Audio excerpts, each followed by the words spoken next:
Assalamualaikum warahmatullahi wabarakatuh. Waalaikumsalam warahmatullahi wabarakatuh. Alhamdulillahi wahdah, sadaqa wa'dah, wa nasara 'abdah, wa a'azza jundah. Wassalatu wassalamu ala man la nabiyya ba'dah, wa ala alihi wa sahbihi wa mawalah. La hawla wa la quwwata illa billah, amma ba'du. Saudara-saudara kaum muslimin rahimakumullah. Seperti kita maklum bahwa Allah Subhanahu wa taala menciptakan manusia dan jin untuk melaksanakan ibadah kepadanya.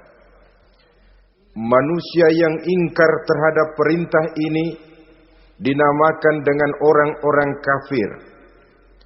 Sedangkan jin yang mengingkari perintah ini dinamakan dengan setan atau syaitan dalam bahasa Qur'annya. Kemudian dalam perkembangannya, jin-jin yang kafir yang dinamakan setan ini bersekongkol dan menjadi bala tentaranya iblis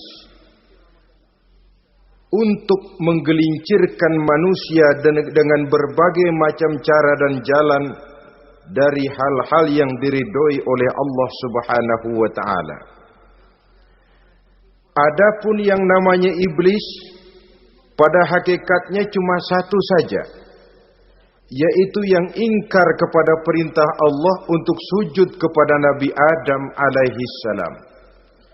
Iblis inilah kemudian yang menjadi sesepuh, raja, biang atau dedengkotnya para setan. Seluruhnya akan tunduk kepada komando iblis, akan taat dan setia kepada perintah iblis untuk mencari teman yang sebanyak-banyaknya guna menemani mereka di neraka nanti.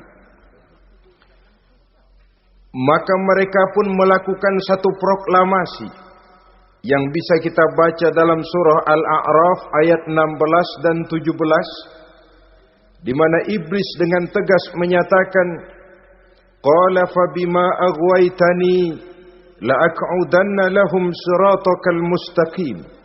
Wahai Allah, kata iblis, dari sebab engkau telah menghukum saya, dari sebab engkau telah mengusir saya dari surga, maka saya berjanji akan menipu, akan menggelincirkan mereka, Adam dan keturunannya, dari jalanmu yang lurus. Apa jalan yang lurus? Tidak lain Islam ini. Dengan segala cara dan jalan, iblis dan bala tentaranya akan berusaha menggelincirkan manusia dari jalan yang lurus. Caranya bagaimana? Ayat ke-17 menjawab, "Tsumma la'atiyannahum min ba'di aydihim." Akan kami datangi mereka, akan kami goda mereka dari arah sebelah depan. Kalau cara itu tidak kena, wa min khalfihim, kami goda mereka dari sebelah belakang. Andai kata cara itu pun tidak mempan, wa an aimanihim, dari arah sebelah kanan. Kalaupun itu gagal, wa an syama'ilihim, kami akan datang dari arah sebelah kiri. Pendeknya dari 4 penjuru angin, iblis dan seluruh bala tentaranya yang bernama setan belum akan puas sebelum kita tergelincir dari jalan yang lurus yang diridhoi oleh Allah Subhanahu wa taala. Sebagian ahli tafsir menjelaskan bahwa jika iblis menggoda dari arah depan, yang dimaksud dari depan ini adalah dunia. Sehingga manusia menjadikan dunia sebagai tujuan akhir dari seluruh kegiatan hidupnya. Ia pergi pagi, pulang sore, peras keringat, banting tulang, tidak ada yang dikejar kecuali dunia dan cuma untuk kepentingan dunia. Dunia yang membuat orang berpaling daripada akhirat. dunia yang membuat orang lupa kepada tujuan penciptaannya, maka dunia termasuk perangkap iblis. Apa isi dunia? Biasanya yang lazim itu 3 ta itu. Harta, tahta, wanita. Itu yang bikin orang jadi sibuk sampai lupa kepada tujuan penciptaannya. Untuk apa dia diciptakan oleh Allah? Ini wa'an mimbaini aidihim. Kami goda mereka dari arah depan dengan menyodorkan dunia dalam bentuk yang hijau ranau, dunia dalam bentuk yang manis sehingga mereka tenggelam di dalamnya lalu melupakan akhirat. Kalau cara itu juga tidak kena, wa min khalfihim, kami datang dari sebelah belakang. Kami lupakan mereka kepada akhirat. Itu mah urusan nanti bagaimana saja. Yang penting yang kita hadapi sekarang apa? Dunia. Akhirat kita belum tahu dan bahkan belum tentu ada. Yang sudah pasti saja kita garap. Melupakan akhirat. Wa an aimanihim, yang dimaksud dari arah sebelah kanan, iblis dan setan selalu menghalang-halangi manusia untuk berbuat kebaikan. Karena kanan adalah lambang kebajikan. Sedangkan an syama'ilihim, kiri adalah lambang kejahatan. Dicegahnya kita berbuat kebajikan dan dibisikannya kita untuk selalu melakukan kejahatan dan kemunkaran. Wala tajidu aktsarahum syakirin, dan akan kamu dapati sedikit sekali di antara manusia yang bersyukur atas nikmat yang telah engkau berikan kepada mereka. Ditanamkan rasa ingkar kepada nikmat. Jika kita tidak kufur iman, dibuatnya kufur nikmat. Mengeluh padahal hidup sudah serba cukup, merasa masih sangat kurang padahal orang lain sudah titik air liurnya melihat keadaan kita. Sedikit sekali di antara mereka yang pandai bersyukur kepada nikmat yang telah engkau berikan itu ya Allah. Jadi untuk ingkar nikmat, bisikan selalu datang dari iblis. Coba lihat itu, temanmu yang tidak pernah sholat rezekinya lancar, kamu berhenti saja sholat. Yang tidak pernah ke masjid pangkatnya naik terus, udah berhenti aja ke masjid. Atau setidak-tidaknya mengeluh dalam hati, Tuhan kayaknya tidak adil, kenapa saya rajin sholat kok rezeki seret bener. Padahal pada dasarnya kalau kita mau berpikir dalam bentuk yang paling mendasar, Allah selalu memberikan yang terbaik untuk kita. Jika begini keadaan kita, inilah yang terbaik buat kita menurut pertimbangan Allah. Jika kita menuntut lebih lagi, mungkin dengan keadaan yang lebih itu kita bisa tergelincir. Dan Allah lebih tahu itu. Sebagai pencipta manusia, Allah lebih tahu tentang kemungkinan-kemungkinan yang bisa didapat dan dicapai oleh manusia. Bahasa ringannya, rezeki lu segini aja deh, lu jadi rajin sholat. Kalau rezeki lu melebihan jadi orang kaya dikit, nanti ngelihat masjid minggir. Allah selalu memberikan yang terbaik kepada kita. Saudara-saudara kaum muslimin, adapun iblis dan setan sudah menyadari betul bahwa iblis dan setan tempatnya di akhirat nanti jelas neraka. Itu mereka sudah sadari betul. Maka yang mereka kepengen sekarang, bagaimana mencari teman sebanyak-banyaknya untuk menemani mereka di neraka nanti. Nah inilah yang menyebabkan mereka berjibaku betul. Bahkan ada satu riwayat itu, ada waktu-waktu tertentu di mana para setan ini laporan kepada iblis. Kalau ada yang laporan gagal, bukan main marahnya si iblis ini selaku komandan. Kata setan, Pak, saya gagal menggoda si fulan karena imannya kuat. Goblok kamu. Dengan apa kamu goda dia? Dengan kedudukan. Dia tidak mau. tempuh dengan jalan lain, barangkali dengan harta. Kalau dengan harta tidak bisa, barangkali dengan wanita. Kalau dengan wanita tidak bisa, tempuh segala macam cara. Dan mereka yang laporannya enak, artinya berhasil menggoda banyak orang-orang beriman, itu konditenya naik. Bahkan mendapat semacam piagam penghargaan sebagai kadar militan daripada iblis. Nah, mereka berusaha dengan segala macam cara mengumpulkan teman sebanyak-banyaknya. Kalau mereka sendiri sudah tahu pasti, sadar nasib saya di akhirat nanti pasti masuk neraka, diazab dan disiksa oleh Allah. Cuma saya begini ini lantaran ulahnya Nabi Adam dulu. Maka anak-anak cucu Nabi Adam harus menjadi teman-teman saya sebanyak-banyaknya guna menemani saya di dalam neraka. Oleh karena itu, pada kesempatan pertemuan saat ini, kita akan membicarakan siapa sih teman-teman setan itu. Diriwayatkan dari Wahab bin Munabbih bahwa pada satu hari iblis diperintahkan oleh Allah untuk datang kepada baginda Rasulullah sallallahu alaihi wasallam dan menjawab segala pertanyaan yang diajukan oleh baginda Nabi. Datang iblis dalam bentuk orang tua pakai tongkat. Jadi iblis itu bisa malih warna. Dia termasuk jenis makhluk halus toh. Seperti halnya jin dan malaikat, itu bisa malih warna sesuai dengan yang mereka kehendaki. Ketika datang, baginda Nabi bertanya, "Man anta?" Siapa kamu? Dia jawab, "Ana iblis." Saya iblis. Jujur. "Limadza ji'ta?" Mau apa kamu datang kemari? Kata baginda Nabi.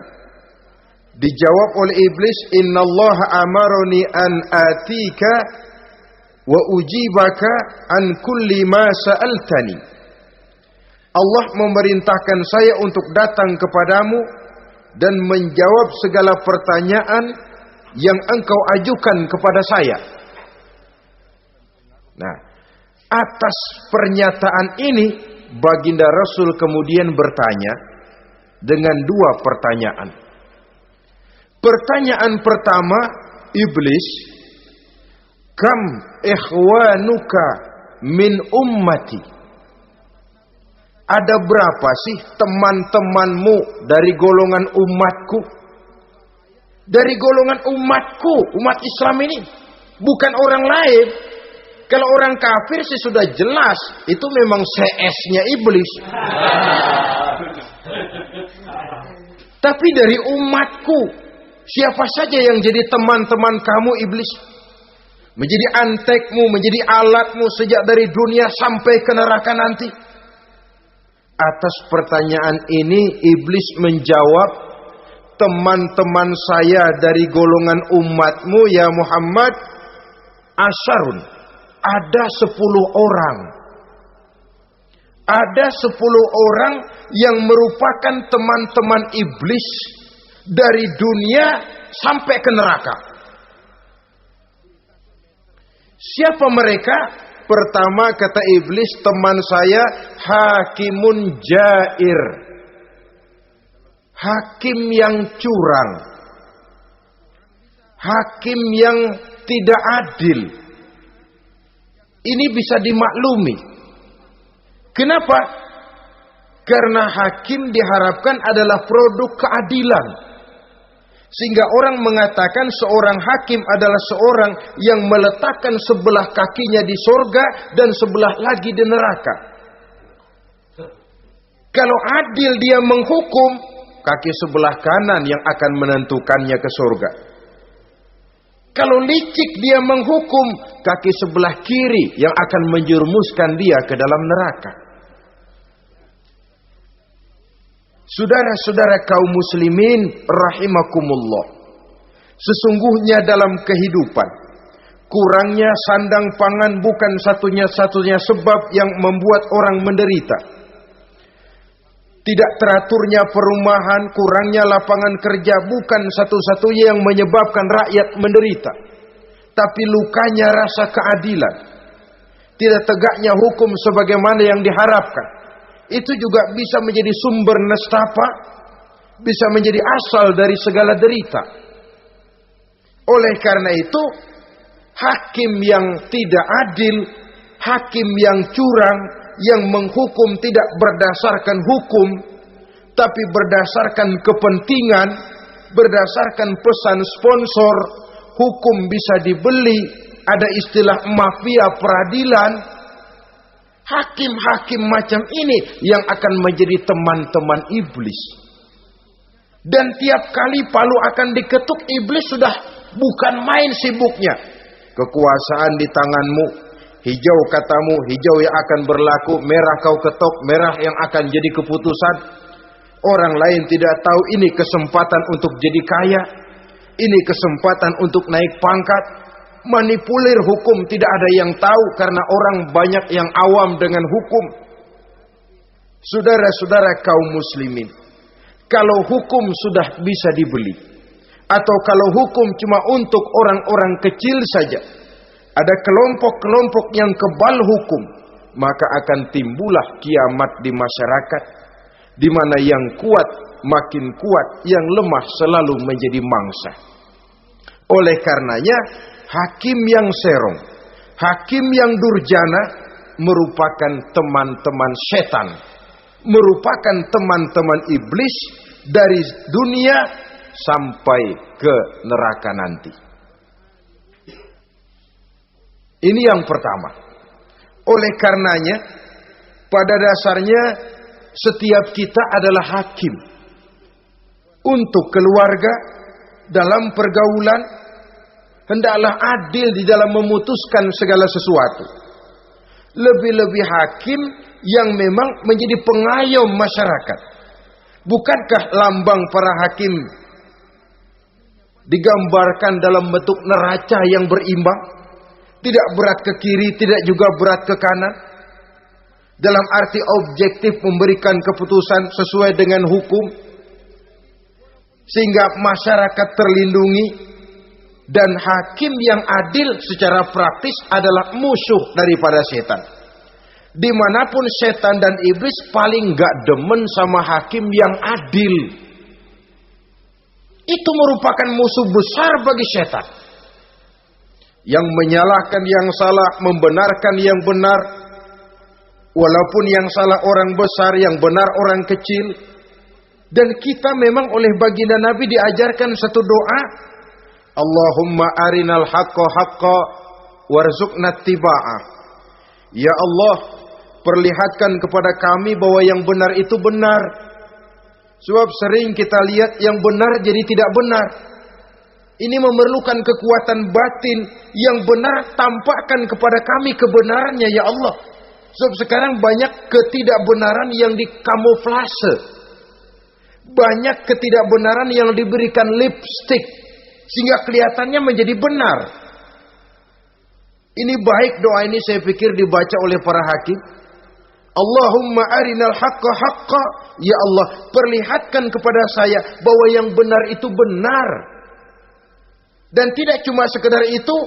Warzuqni tiba'ah. Berikan kekuatan kepada saya untuk mengikuti kebenaran itu. Sebab kadang-kadang terjadi juga dia tahu yang benar itu benar. Tapi tidak punya keberanian moral untuk mengatakan bahwa itu benar. Dia tahu itu barang yang hak. Tapi tidak terpanggil mengikuti yang hak. Tidak punya kekuatan moral untuk mengikutinya. Lalu doa ini pun disambung. Wa arinal batila batilan. Warzuqna ijtinabah. Wahai Allah, perlihatkan kepada kami bahwa yang batil adalah batil. Bahwa yang salah adalah salah. Bahwa yang munkar adalah munkar. Berikan kepada kami kekuatan untuk menjauhi yang munkar, yang batil, yang zalim. Saudara-saudara kaum muslimin rahimakumullah. Kita sering mencaci kaum pelacur sebagai sampah masyarakat. Tapi sadarkah kita bahwa pelacuran di bidang hukum, pelacuran di bidang intelektual, kadang-kadang pelacuran di bidang agama, dalam arti menjual ayat untuk membela yang salah dan menekan yang benar, ini juga tidak kalah bahayanya dengan prostitusi, pelacur-pelacur yang kita anggap sebagai sampah daripada kehidupan masyarakat itu. Oleh karenanya, maka hakim yang adil merupakan musuh utama daripada iblis dan setan. Mereka akan sibuk sekali kalau seorang hakim sudah berketetapan untuk melahirkan keputusan hukum yang seadil-adilnya. Ini yang pertama, teman setan adalah hakim yang nyeleweng, yang tidak adil.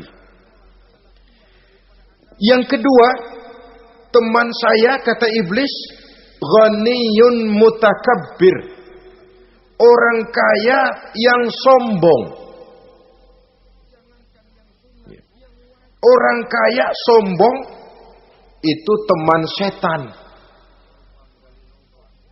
Orang miskin sombong itu lebih teman lagi tuh.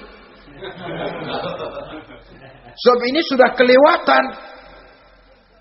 Kalau orang kaya sombong barangkali masih lumayan lah, memang kaya. Tapi kalau sudah miskin sombong, minta ampun.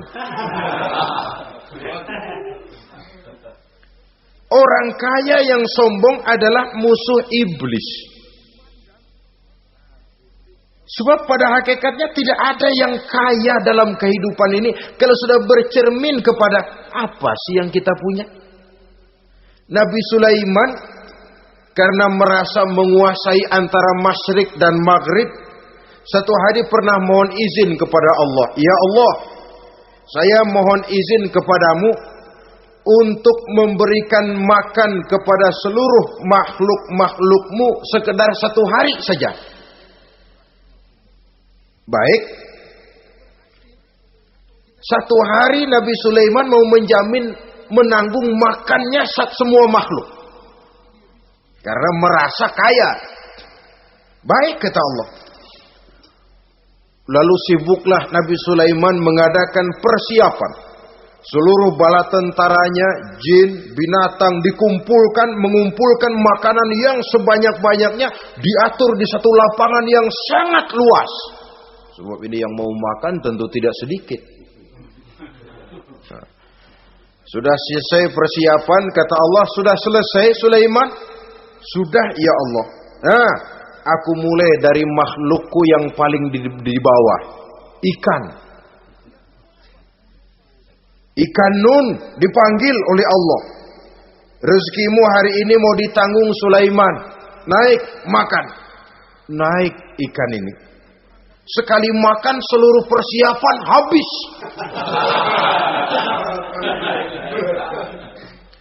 Goleng kepala Nabi Sulaiman, beliau sadar lalu sujud, maha kaya engkau ya Allah. Boro-boro nanggung makanan semua makhluk hidup sehari, ikan satu nggak keurusan. Ini baru sekali makan, bagaimana nambahnya?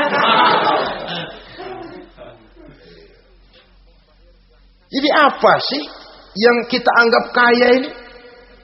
Maka orang kaya yang sombong pada hakikatnya kacang yang lupa akan kulitnya.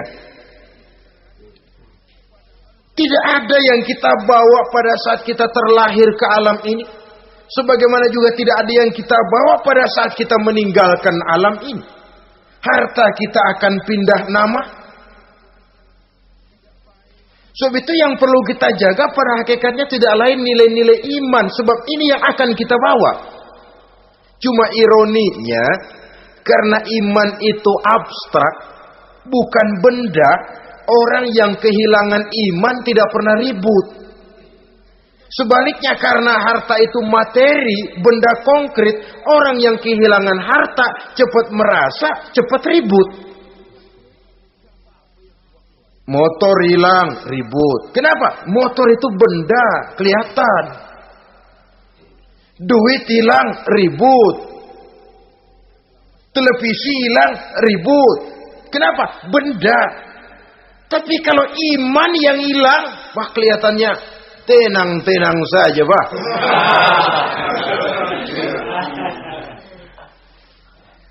Padahal ini usaha iblis bagaimana orang kehilangan iman, menjadi kafir, masuk grup dia untuk menemani dia di dalam neraka nanti.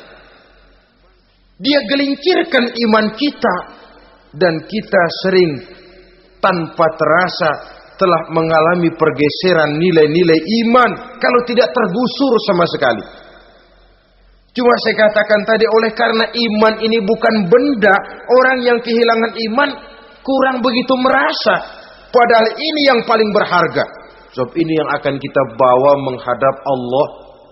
Orang itu kalau sudah yakhruju minad dunya bighairi iman, keluar dari dunia, meninggalkan dunia dan seluruh isinya, kembali menghadap Allah dengan tidak membawa iman, tempatnya jelas sudah. Itu yang paling kita khawatir. Pangkat jelas tidak kita bawa. Harta benda akan pindah nama jadi milik ahli waris kita. Tiba-tiba iman yang cuma satu itu tempat kita bergantung, hilang juga dari diri kita. Dengan apa kita mau menghadap Allah? Dan kemalangan apa yang lebih besar dari orang-orang yang telah kehilangan iman pada saat dia menghadap Allah Subhanahu wa ta'ala. Karena itu saudara-saudara, terutama yang diberikan amanah berupa harta oleh Allah dalam kehidupan ini, bersyukurlah kalau saudara diberikan kepercayaan oleh Allah untuk menyalurkan rezeki kepada orang lain. Seperti keran yang nyimpen air tapi tidak untuk dirinya, disalurkan kepada yang memerlukannya. Rezeki dia cuma lewat tangan saya. Rezeki dia cuma lewat tangan saya. Berbahagialah orang kalau dipercayai Allah untuk menyalurkan rezeki kepada orang lain. Artinya agen. Wong ditunjuk jadi agen Allah, kok nggak bangga? Kalau sudah kemari cara berpikir, insya Allah rasa bakhil bin pelit alias medit bin koret.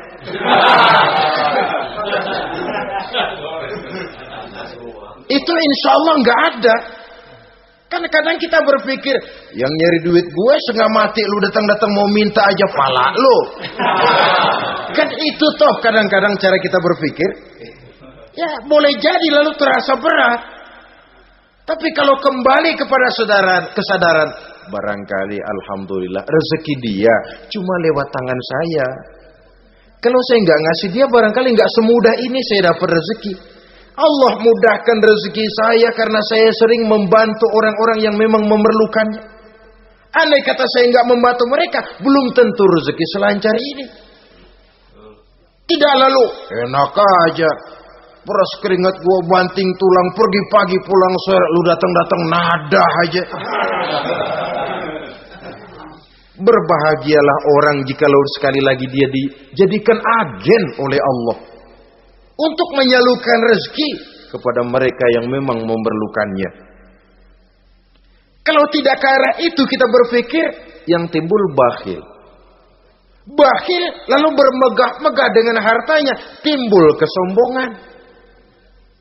Senang lihat orang susah, lalu dia sendiri dengan hartanya cuma to show only, pameran. Lewat di kampung, senang kalau orang melotot, lihat mobilnya yang serba mengkilap, sepatunya yang serba mahal. Senang kalau, wah, semua gaya hidupnya serba jet set, wah, wah, wah. Senang betul kalau melihat orang sudah serba bengong lihat keadaan dia. Timbul takaburnya, sombongnya, ngenyek kepada yang lain. Maka orang kaya yang sombong, teman iblis, teman setan. Setan senang betul. Sebaliknya secara praktis, orang kaya yang rendah hati adalah musuh iblis. Saudara-saudara kaum muslimin rahimakumullah. Lain memang. Kalau kita diberikan ilmu di akhirat nanti, pertanyaan cuma satu, ilmumu kau amalkan untuk apa? Kalau kita diberikan umur panjang, pertanyaan akhirat satu saja. Umurmu kau habiskan di mana? Tapi kalau sudah harta diberikan kepada kita, pertanyaan akhirat dua. Min aina iktasabahu wa fima anfaqahu. Hartamu kau dapat dari mana? Kau belanjakan kemana? Depan belakang ditanya. Yang ketiga, teman iblis itu tajirun khain. Pedagang yang berkhianat. Baik kepada sesama teman pedagangnya, karena ingin lebih maju dari yang lain. Terjadi persaingan yang tidak sehat di berbagai bidang bisnis. Ataupun kepada para pembelinya. Dengan mengatakan barang yang baik adalah barang yang tidak baik menjadi baik. Sebab pada dasarnya apabila kaum pengusaha sudah berkhianat akan timbul kegoncangan ekonomi. Dan kegoncangan ekonomi dampaknya adalah melahirkan kelas-kelas kemiskinan. Kemiskinan merupakan satu perangkap iblis. Biasanya orang kalau udah melarat udah dekat banget sama kafir. Kalau tidak dilatar belakangi oleh nilai iman yang kuat. Udah melarat udah dekat benar dah sama kafir. Apalagi iblis ini menggodanya. Pandai dia. Kepada orang miskin dia datang dengan bujukan materi. Kepada yang cukup hartanya dia datang dengan bisikan lain. Pendeknya iblis dan setan itu kalau ibarat tukang joget, dia ngerti betul irama kendang.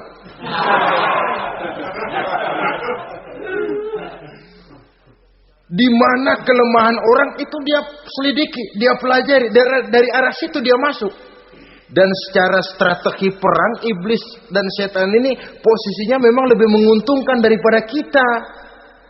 Kenapa? Dia melihat kita mah nggak lihat dia. Dia bisa pelajari kebiasaan dan kecenderungan kita. Kita nggak tahu kadang-kadang kelemahan kita. Dari arah itu dia masuk.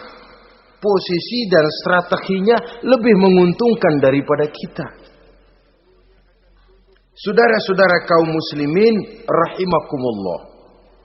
Bila ekonomi sudah goncang, terjadi penimbunan barang, terjadi spekulasi harga, timbullah kegoncangan sosial. Dan dikala itu setan dan iblis pesta. Dia merasa perangkapnya berhasil. Persaingan-persaingan yang tidak jujur, yang pada dasarnya akhirnya bukan cuma merusak sistem ekonomi, tapi juga mempengaruhi hasil kerjaan. Dalam tender-tender usaha-usaha besar misalnya, oleh karena mengajar supaya dia yang mendapat proyek, dia tidak segan sogok sini, suap sana, semir sana, usap sini. Tinggal untungnya sedikit dan dia harus dapat untung besar. Akhirnya apa? Proyek yang dikerjakan cuma asal sekedar jadi. Tidak seperti standar yang ditetapkan lagi. Juga tidak merupakan kesalahan yang sepenuhnya harus dibebankan kepada dia. Kesalahan yang merupakan siklus. Mata rantai sudah lingkaran setan. Itulah sebabnya sering saya ungkapkan kalau manusia sudah jadi teman setan, lebih buas daripada bajing. Karena bajing cuma makan kelapa, tapi bajingan udah apa saja dimakan. Sudah jadi teman-teman iblis, tidak ngerti halal haram, hak dan batil. Ini kepentingan pribadi apa kepentingan orang banyak, yang penting sikat saja. Jadi yang ketiga ini targetnya memang kekacauan ekonomi. Yang kemelaratan, kemiskinan merupakan tangga untuk sampai kepada kekafiran. Dan iblis tahu betul itu.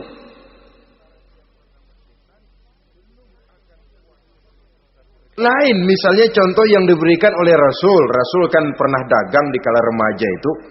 Membawa dagangannya Siti Khadijah. Kain. Beliau dagang kain. Berapa kain ini?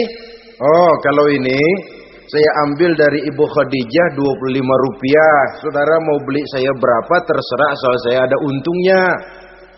Dan kalau modalnya 25, betul-betul beliau bilang 25. Jujur. Kita kan enggak, udah bohong campur sumpah lagi.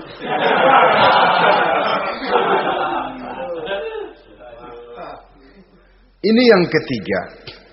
Yang keempat, teman-teman setan, teman-teman iblis, syaribul khamr. Orang yang minum arak, pemabuk, itu teman setan. Bahkan divonis tidak beriman orang yang pada saat meninggal dunia di dalam perutnya itu masih ada khamr. Tidak beriman divonis. Jadi dalam satu pesta di mana disediakan minuman-minuman keras, iblis itu sudah masang perangkap. Dan bila minuman itu dihampiri orang, dia mulai senang, wajahnya berseri-seri. Kalau minuman dituang ke gelas, dia tepuk tangan. Bila minuman mulai mengalir ke tenggorokan, dia jijimprakan iblis. Girang bukan main.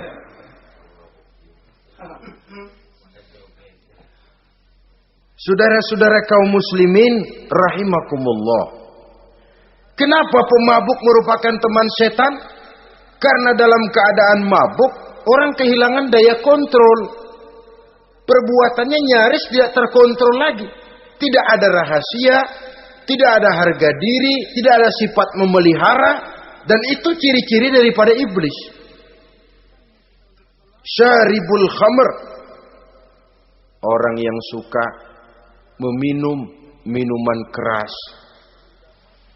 Itulah sebabnya memang dalam hidup ini kita harus punya filter.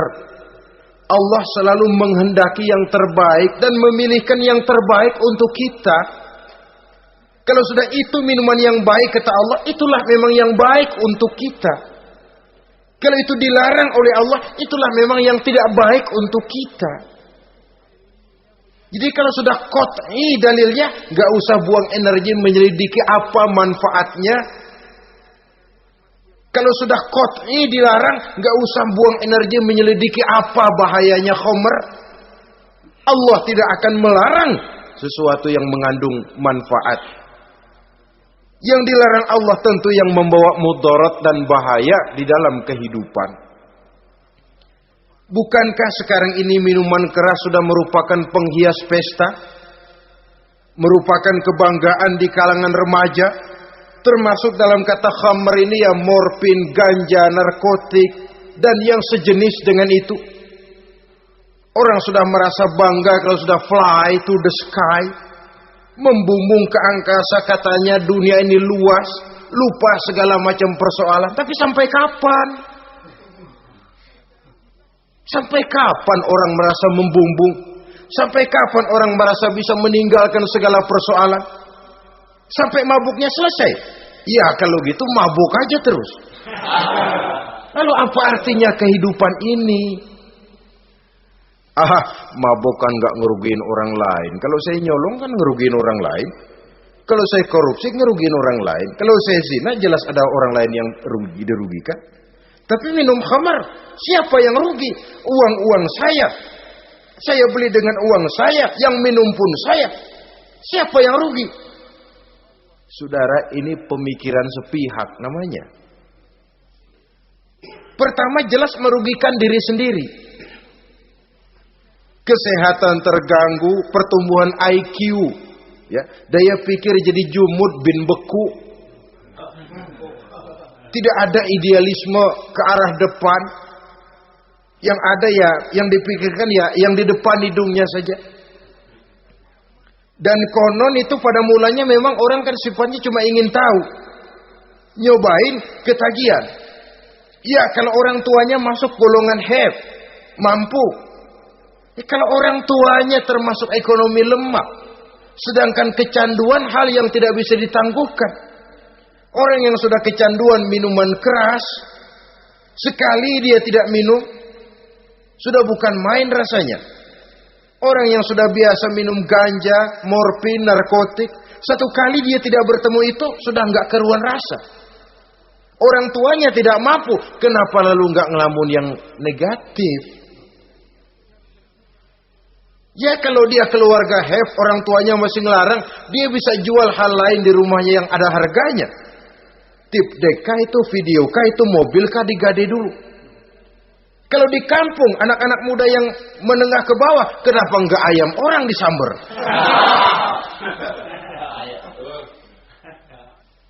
Terjadilah perbuatan negatif yang akhirnya merembet kepada merugikan orang lain.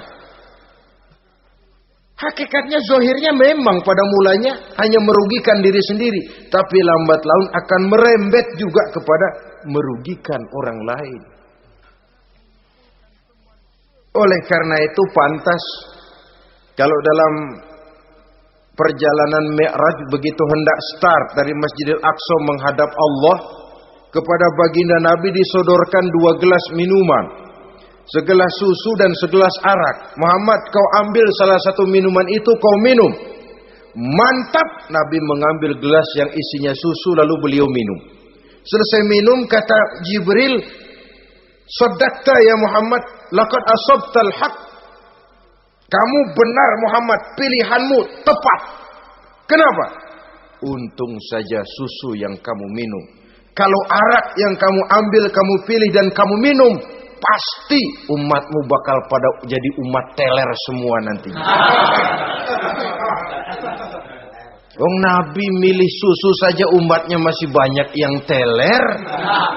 Apalagi kalau beliau memilih khamr waktu itu. Tapi ini sekedar simbol bahwa begitulah kita dalam hidup.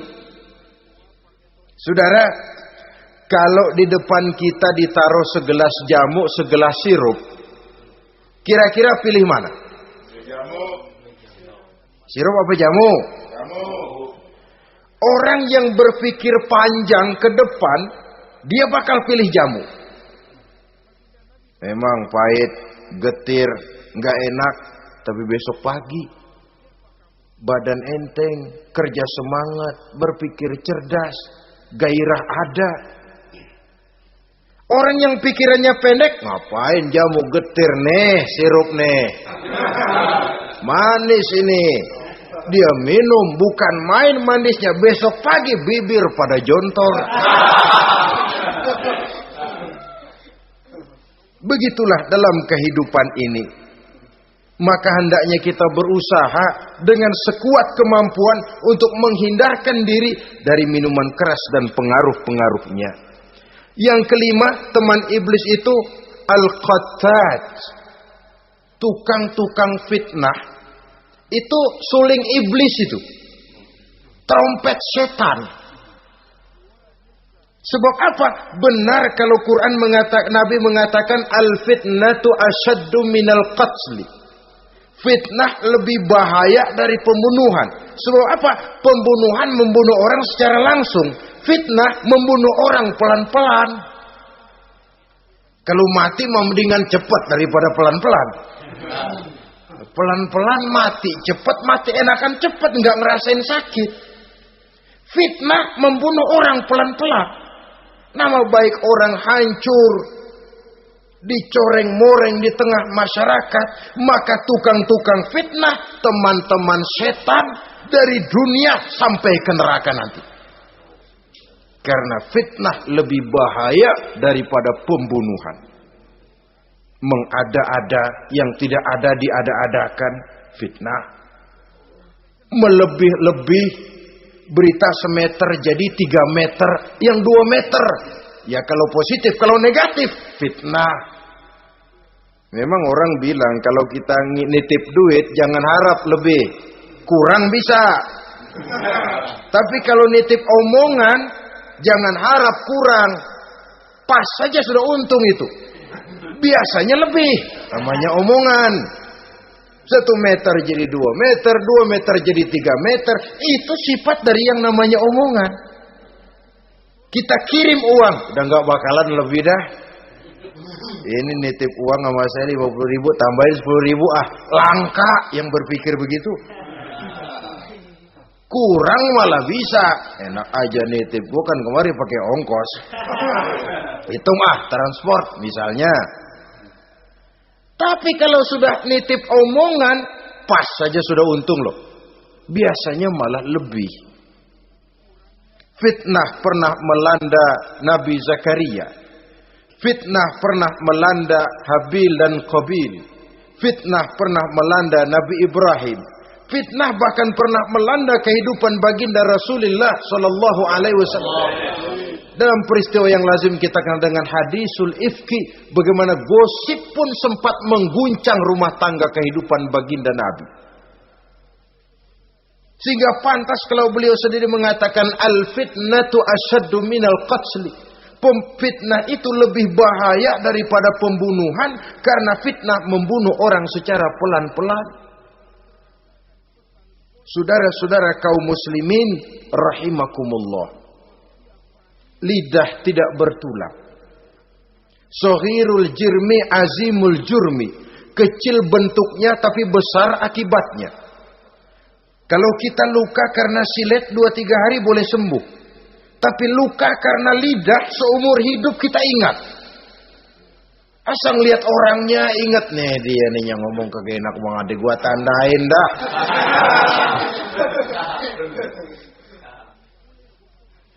Itulah sebabnya pepatah bilang salamatul insan fi hifzil lisan.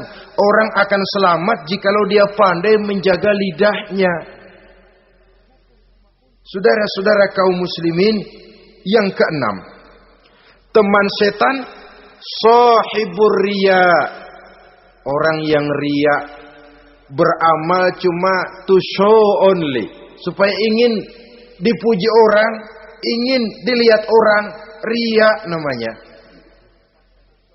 Tidak ada ikhlas. Sebab kata Imam Ghazali, an-nasu kulluhum niyamun illal alimun, wal alimuna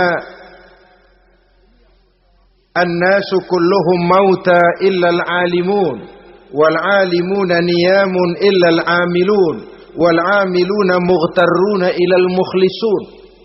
Manusia itu pada hakikatnya mati kecuali orang alim.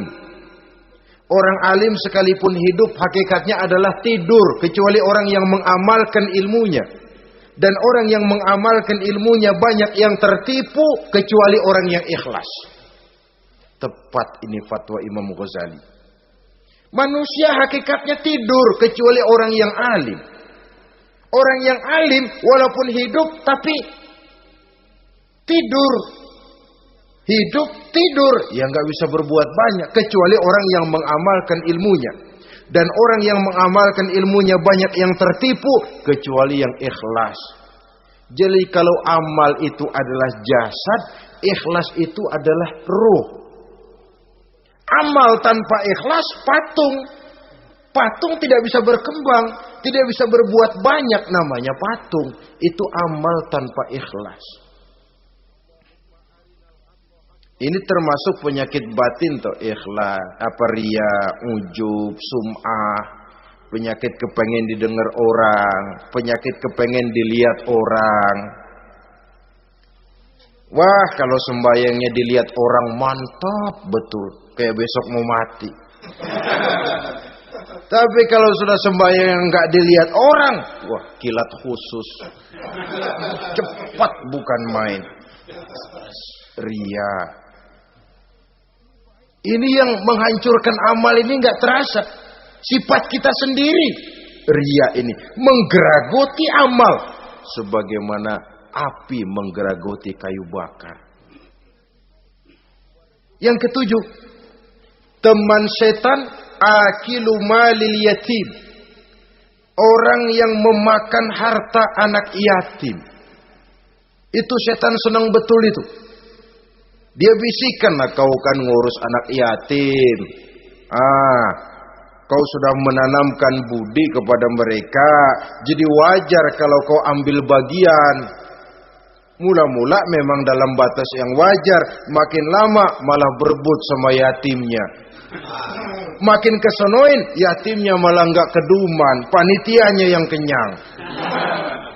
Akilu malil yatim, orang yang memakan harta anak yatim secara zalim, ini merupakan teman setan. Sebaliknya, orang yang melindungi anak yatim, kata Nabi, seperti dua jari ini dengan aku di akhirat nanti. Dekat derajatnya dengan Rasul. Yang kedelapan, teman setan al-mutahawinu bis shalah. Orang yang nganggap enteng sholat, ngenteng-ngentengin sholat. Nanti aja dah, kalau udah tua-tuaan, sembahyang mah gampang, saban sari ada. Kalau ini nih tinju jarang-jarang. Al-mutahawin, ngenteng-ngentengin. Pada dasarnya agama itu mudah. Jangan dipersulit, tapi juga jangan dipermudah. Agama itu tidak berat. Jangan diberat-beratin, tapi juga jangan dienteng-entengin. So yang enteng kalau kita entengin, akhirnya menganggap remeh. Mulanya memang sedikit, makin lama makin banyak, makin lama makin banyak, makin bertumpuk. Apalagi kalau sadar kita sholat adalah tiang daripada agama. Bagaimana rumah akan tegak tanpa tiang yang kuat? Bagaimana agama akan tegak dalam diri seseorang kalau sholatnya dia enteng-entengi? Jangankan yang sunnah, yang wajib saja. Kadang-kadang tutup lubang gali lubang. Padahal itu merupakan tiang pokok. Rumah itu untuk kuat harus ada tiang-tiang tambahan. Tiang tambahan ini ya nawafil, ya rawatib, solat-solat sunnah itu. Itu untuk menjaga stabilitas temperatur batin kita kepada Allah. Al-mutahawinu bis shalah. Jadi kalau sudah masuk waktu, beduk misalnya berbunyi, azan berkumandang, iblis mulai menyebar bala tentaranya. Pasukan, siap.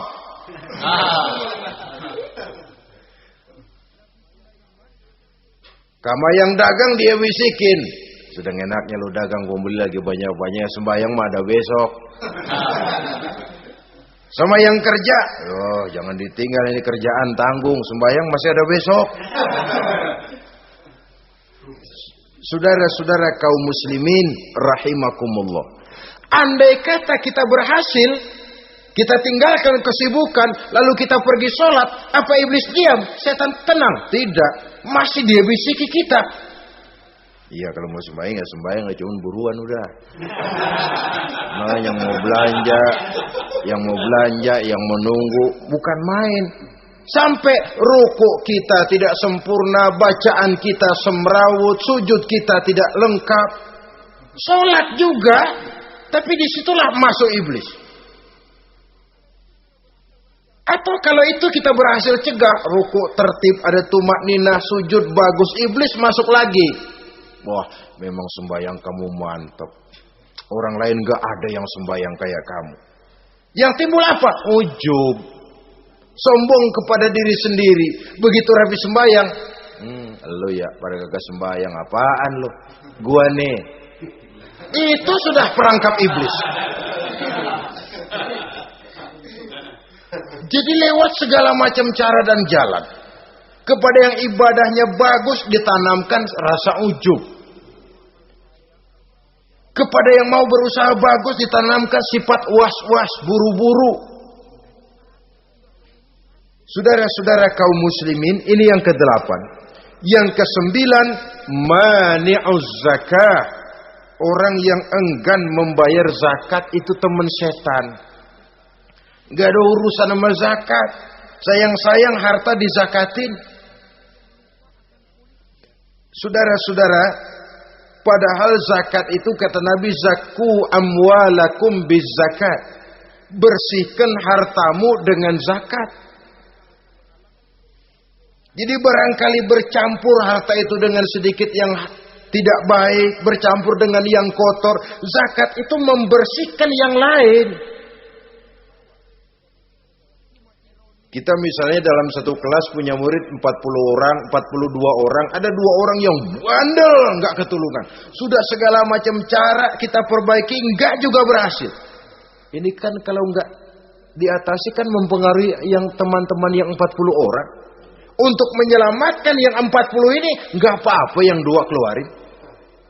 Bikin pemecatan. Anak saudara, kami sudah tidak sanggup lagi mengajar. Dengan ini kami berhentikan dari sekolah yang kami pimpin untuk menyelamatkan teman-teman yang lebih banyak. Mengeluarkan yang 2 untuk menyelamatkan yang 40. So kalau tidak ini nanti ngerembet, yang 40 ngikut jadi ngeres. Itu juga harta. Zakat untuk membersihkan yang masih tersisa. Yang terakhir yang ke-10, teman setan, musuh, teman iblis, man yutilul amal. Orang yang terlalu panjang angan-angan.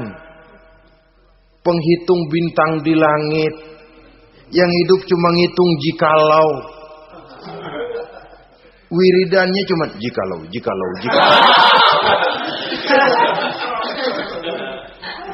Tidak pernah mau berbuat, cuma angan-angan kelewat panjang. Yang ngelamun kan nggak ada sekolahan, ya siapa juga bisa ngelamun. Orang bukan tidak boleh bercita-cita, bahkan cita-cita yang mendorong kita untuk bergairah dalam kehidupan. Tapi kalau cita-cita tanpa langkah konkret, yang penting kan punya kemauan, lebihnya tawakal, nggak cukup. Pernah datang ke masjid seorang sahabat. Begitu sampai dia turun dari onta langsung menghadap baginda Nabi. Nabi tanya, ontamu udah diikat belum? Belum ya Rasul. Kenapa? Saya tawakal kepada Allah. Tuh orang diomelin sama Nabi. Ikat dulu, habis gitu baru tawakal. Betul toh. Ikat dulu tuh onta, lebihnya baru tawakal. Kalau udah diikat masih lari juga, itu tawakal. Lah belum diikat udah tawakal. Orang yang terlalu panjang angan-angan, yang akhirnya kalau tidak merusak cara berpikirnya, akan mendorong dia kepada perbuatan yang negatif untuk mewujudkan angan-angannya itu. Macam misalnya ya, pakaian kepengen bagus, harta mau banyak, usaha ogah, kerja capek sedikit tidak mau, kepengen seperti orang-orang, lalu ngelamun. Kalau tidak jadi gila, ya merusak perbuatannya. Kan berapa banyak orang yang kepengen kaya gagal lalu jadi sableng. Kertas koran ditumpukin, dikantongin, dia kira gepokan duit. Hawanya duit udah banyak aja. Tulul amal, terlalu panjang angan-angan. Nah, saudara-saudara, kalau kita sudah tahu itulah teman-teman setan, teman-teman iblis, mari kita berusaha jangan termasuk salah satu di antara 10 orang yang menjadi teman-teman iblis ini. Lalu cara untuk mengatasinya bagaimana? Imam Al-Ghazali rahimahullah memberikan tuntunan. Pertama, untuk mengatasi perangkap setan, jangan sampai kita termasuk salah satu teman setan, zikrullah. Banyak ingat kepada Allah. Sebab Nabi bersabda, inna zikrallahi ta'ala fi janbi syaitan kal akillati fi janbi ibni Adam. Sesungguhnya zikrullah, zikir kepada Allah itu dapat menyakiti setan sebagaimana penyakit menyakiti lambung anak Adam. Jadi setan itu akan kurus kalau kita hantam pakai zikrullah. Setan tidak berdaya, lemah kalau kita hantam pakai zikrullah. Ingat Allah, selalu merasakan kehadiran Allah dekat dalam hidup. Itu senjata pertama. Dengan zikrullah, setan kurus. Kalau udah kurus, ya lemas, nggak berdaya ngadepin kita. Tapi kalau nafsu yang kita ikutin, kita umpanin tuh setan. Lah gemuk, begitu gemuk, makin berleluasa dia ngutak-ngatik kita. Yang kedua, jangan mendekati tempat maksiat. Sebab man hama haulal hima yusiku ayyaqafi. Orang yang main di pinggir kali ditakutin kecebur di kali. Jangan mendekati tempat yang cenderung membawa kita ke tempat maksiat. Saudara-saudara, yang ketiga, mengosongkan perut. Dalam arti rajin puasa sunnah. Kata Nabi, inna syaitan yajri min ibni adam majrad dam fadayyiku majariyahu bil ju'. Setan mengalir dalam diri manusia seperti mengalirnya darah. Maka persempit jalan setan dengan apa? Bil ju', dengan memperbanyak lapar. Bukan memperturutkan syahwat. Pantas kalau Nabi bilang, saya adalah sekelompok orang yang tidak makan kecuali kalau kami lapar. Dan kalau kami makan, tidaklah sampai kekenyangan. Bukan enggak kenyang, tapi enggak kekenyangan. Yang terakhir kata Imam Ghazali, hendaknya kita selalu ingat bahwa tujuan iblis dan setan adalah menjerumuskan manusia, menyengsarakan manusia, supaya kita menjadi teman mereka di neraka nanti. Kalau ingat itu, insya Allah kita bisa mengerem diri. Nah, inilah saja yang dapat kita sampaikan pada pertemuan kali ini. Mudah-mudahan ada manfaatnya. Terima kasih dan mohon maaf. Usikum wa nafsi bitaqwallah. Wassalamualaikum warahmatullahi wabarakatuh. Waalaikumsalam warahmatullahi wabarakatuh.